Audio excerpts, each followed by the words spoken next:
Okay, so the next topic is time, work-life balance, and being present.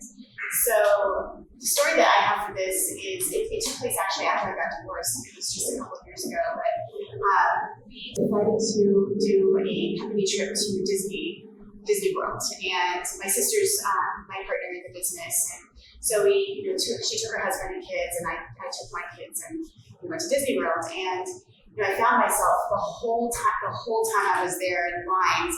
Again, I had my phone like this, and I was, taking care of business on my phone because I couldn't detach myself from the business. I was just worried about, losing out on leads and missing an email to a client, and a lot of times not even dealing with anything that was important, but just feeling like I needed to be attached to the business in that way. And it wasn't until my daughter said, "Hey, I don't even know why we're here with you. You're on the phone the whole time." And then I just stepped back and said, "Wow," and that was like the second time they've done that to me. So we used to do like a girls' lunch every Saturday, and they say the same thing. You're always on your phone. Every time it rings or something, you get a text, you're always looking at it. We're not spending quality time with you. And so that's when I realized that I needed to change things, and I needed to make some time for them. And my business was important, but people can wait. And bringing the phones into the dining room, and other places too. Maybe don't have your phone in bed with you at night. Make those more intentional times to focus on your relationship. And then something that doesn't come up a lot with entrepreneurs, because it's this work-life balance. Don't forget that self-care is health-care. So in terms of splitting your time, it shouldn't be just splitting it between working your tail off and then being with your family. You need to schedule and carve out that time for self-care too. And that's really, really important. Yeah, after I went through my divorce, I love to dance, and so I found a studio here in Tucson that catered more to adults, and I started going there, and that was my release.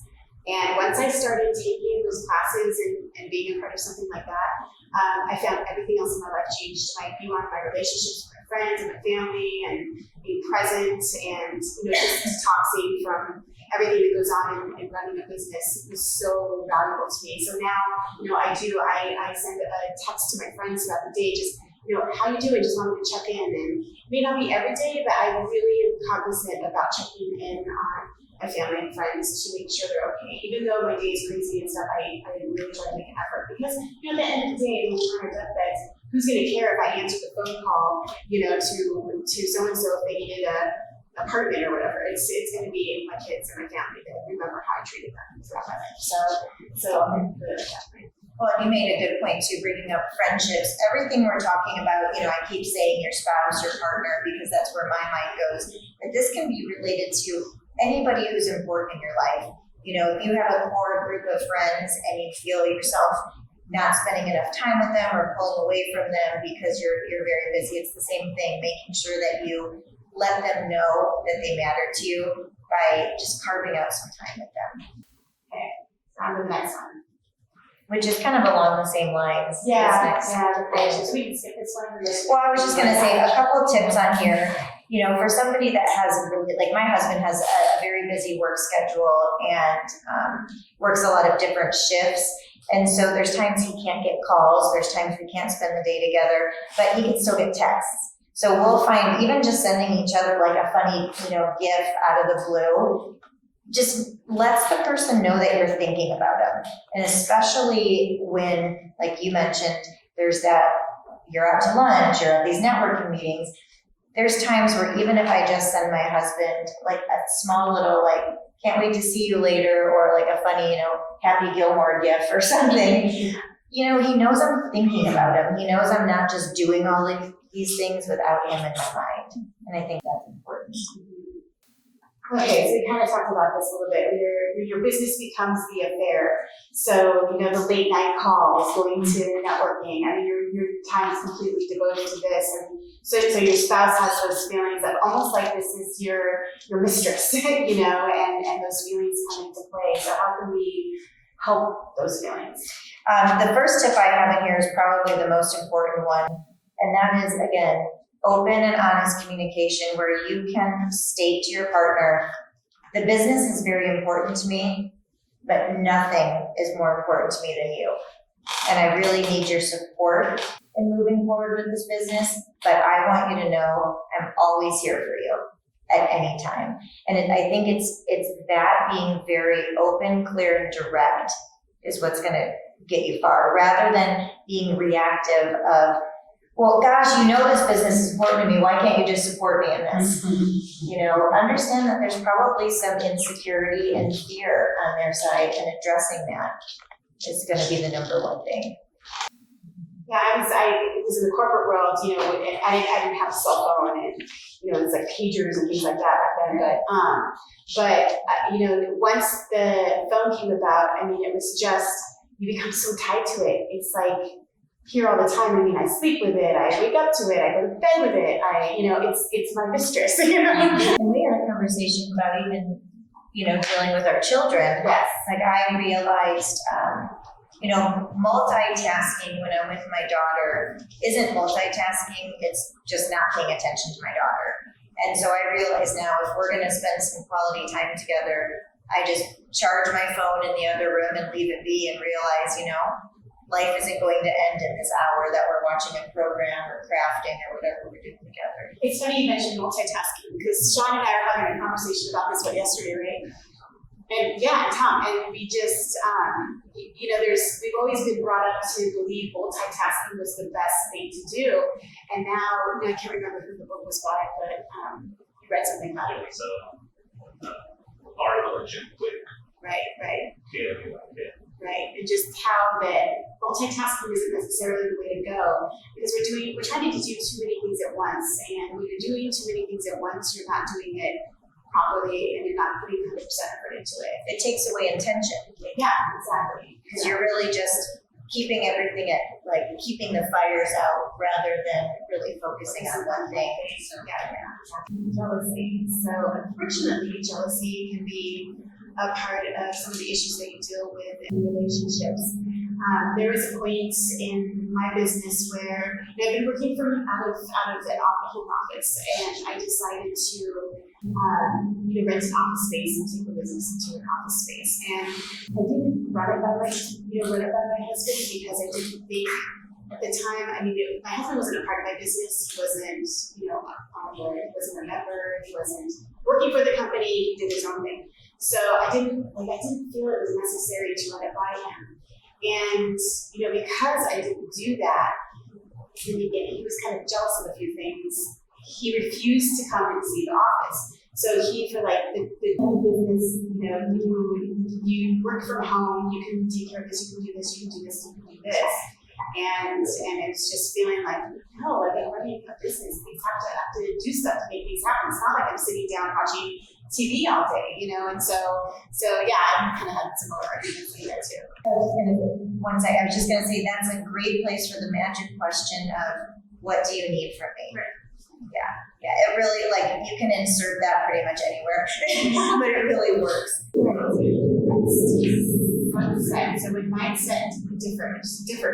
So this was an interesting topic. I don't know if we've talked, Shawn and I have talked about this before too, but so when you are an entrepreneur, you just kind of have this crazy mindset, is what I like to call it. But when you expect things to be a certain way, and for people to have the same sort of passion and desires that you have, and that's not always the case. Like in my situation, I grew up in a family of entrepreneurs, so I always had an entrepreneur mindset, and I knew what that was about because I saw my dad working, building his business, and my mom, and ups and downs, and all of that, and most of our family had their own businesses.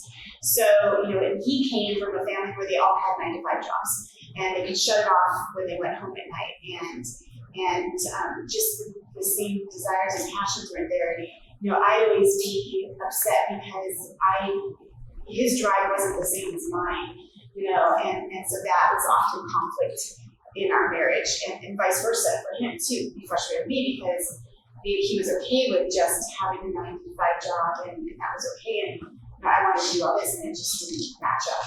So talk about that a little bit. Well, there is a different mindset of an entrepreneur. An entrepreneur is somebody who is usually willing to take risks. And not everybody has the same level of being comfortable with taking risks. Not everybody has the same level of comfortable having a not set schedule. You know, some people who have a 9 to 5, they come home, they assume that they're going to have dinner with their family every night, not, oh, I have 2 business networking meetings. You know, so there can be different mindset, but that can't really be changed. All you can do is accept where your partner's at, and again, ask them what they need from you, how you can calm down their fears or insecurities about your different mindset. And one tip I had, which may or may not work for people, but I like it, is sit down with your partner and write down some traits that you display at work that make you a successful business owner, entrepreneur, and look at how you can incorporate those same traits into making you more successful in your relationship. Okay, feeling possessive about your business. So it's mine. So the story I have with this is that I recall I was doing some promotional pieces for the business, and I was really excited to show them to my husband at the time. And when I showed them, he kind of said, "Well, why isn't my name on there?" And I was thinking, well, why would it be on there? You're not involved in the business, and you don't represent the business, you don't work for the business, you don't do anything for the business, so why would your name be on there? And he took real offense to that. And I was like, well, this is mine. That mentality. So how do you deal with those types of issues? If you are feeling possessive about your business, you talked about entrepreneurs sometimes being control freaks and wanting to control everything. That's becoming a little bit of self-aware. Identify how keeping your business all to yourself serves you, and what is scary about letting anybody else in. And work on that from the inside out, rather than trying to change how other people around you react. Look at yourself and recognize why you are being a little possessive about it. And then again, communication. Talk to your partner about how they could contribute and be part of your business without it being letting too much control go for you. Right. I remember my dad said to me one time, because I'm not good at managing people, so it's definitely something that I've had to learn over the years. But he said to me one time, and that really stood with me, is that no one really cares about your business as much as you do. You just kind of have to find the common ground with the people that are in your life and working with you, and just understand that no one is going to care about it as much as you do. Exactly. It's your baby, not theirs. Right. And that was hard. It's hard to understand that about others. Our next topic is kids and entrepreneurs and what they can learn from you. So when my kids have always kind of grown up in my business, and so I always ask them, hey, when do you want to come on board and work with me? And they kind of all go running to the door, and we never want to have anything to do with what you do. So obviously they go to that. These parents to owning a business. But my son is actually, like I mentioned before, a partner with me in Property Wingman, so he kind of got over that. I'm really excited about that. But how do what we do and the actions we present affect our kids? Well, I think they can affect them in really, really positive ways. I mean, you sort of mentioned your kids running for the door, but I think entrepreneurs have this amazing ability to self-motivate. The dedication and perseverance that's required to continue even when times are tough. What wonderful messages and role models to send children. However, the way you prioritize your time, like again, the multitasking, those are things that you don't necessarily want to model for your children. Again, which is why we have electronic free zones at the dinner table. Because how could I tell my daughter, well, you shouldn't be texting your friends at the table when I'm responding to client emails at the table. So I think it's just, and sometimes having the kids there is a good way to keep us in check. Yeah, I agree. It's been interesting to watch them grow up, having been watching me run my business and see how kind of my philosophies and ideas they started implementing. And they're like, even though they don't want to be a part of my business, they still take everything they learn from me, like the hard work and the dedication, and those types of things, which I think were really important for them to learn. So yeah, it's just finding the balance between that and being available. So. Okay, so our last slide is we thought we'd add in relationships with clients and customers. So about 3 months ago, I posted this little saying on my Instagram account: know your worth and then add tax. And it got know your worth and then add tax. And know your worth and add. Yeah. And so that got, I think it got over 300 likes on it, and just a lot of engagement. And so I knew that was something that really resonated with people. And so dealing with relationships with clients and even with spouses, you have to know what your value is. So here's some of the tips that I had for clients and customers. So the first tip was to always make sure that you keep in mind that relationships should be mutually beneficial. I think we've always grown up with the mindset that we are here to serve and to be available to people and serve them, which is true. But those relationships have to be mutually beneficial. It's recognize your monetary value.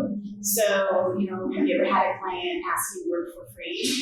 It's just knowing what your value and what your worth is and what your time is money. And so recognizing those things. Did you have anything to add to that? I think new entrepreneurs suffer with that imposter syndrome a little bit, and especially that feeling that they should be giving their services away to their friends and their family, and not feeling comfortable charging. And all I can say is that's a work in progress. Once you start charging and holding firm to your prices, you'll see that there is a psychological concept that people tend to value things that they've paid for more than things that were given to them. So when somebody comes to you and pays $100 for a personal training session, they're probably going to value and appreciate the information more than if it was given for free.